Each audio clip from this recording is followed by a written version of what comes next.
They don't know how to survive unless that money comes free through the International Monetary Fund and the World Bank, means from us. Attention to what's been happening in the so-called third world, or the underdeveloped nations. This process is now complete. It's not going on. It's finished. They literally have bought those nations. Have you ever wondered what's going on there with the IMF World Bank? Every once in a while on the back page of the newspaper you read that Congress once again authorized another $100 billion or so to go to the World Bank. And then it explains very carefully that this money is being used for humanitarian reasons. It's being used to uplift the standard of living of these poor people. It's not being used for that at all. If it is, they're not doing a very good job, because after all these years, you cannot point to one of those countries which has had its standard of living raised one iota by this vast expenditure of money, because it was never designed to do that. The money does not go to the people. It does not go to the industries or the businesses of those countries where it might have a chance of raising the standard of living. It goes to the politicians, doesn't it? It goes to the governments of those countries, and it is used specifically to perfect and strengthen the control mechanisms over their people. They have a better organized and equipped army. They have a better paid bureaucracy, more people in the bureaucracy. They have more ways of controlling their subject. This money is used to build totalitarian systems in every country that you want to point to and analyze.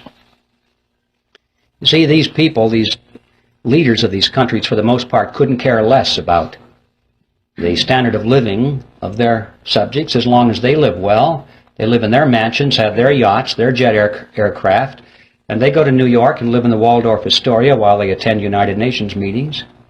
They're very happy with that. They have no ideology. Communism, socialism, fascism, capitalism, what difference does it make? Where's the money? That's it with these people. We know how welfare families in this country can be second, third generation families, and there's no hope at all of getting them off the dole because they can't imagine any other way of life. This happens at the international stage too. We're dealing with countries now that are second, third, in some cases fourth generation welfare governments. They don't know how to survive unless that money comes free through the International Monetary Fund and the World Bank, means from us. There's no way in the world they're going to break free from that. These countries, ladies and gentlemen, have already been purchased, lock, stock, and barrel, in this fashion, and they are now in place in the New World Order. And they're simply waiting for us to show up. And that's the other side of the coin, because not only does this transfer of wealth to these countries from us not raise their standard of living, but it does in fact help to lower ours. And this too is part of the plan. A strong nation is not a candidate for surrendering its sovereignty.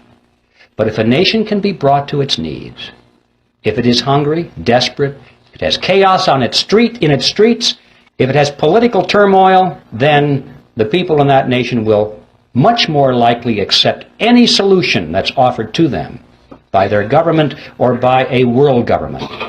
If there's anarchy in the streets, as we saw in Watts, in Los Angeles, people were joyous when the soldiers showed up. They were joyous because this now was an end to anarchy. It was a dress rehearsal. They won't care whether the helmets on these people are blue or brown.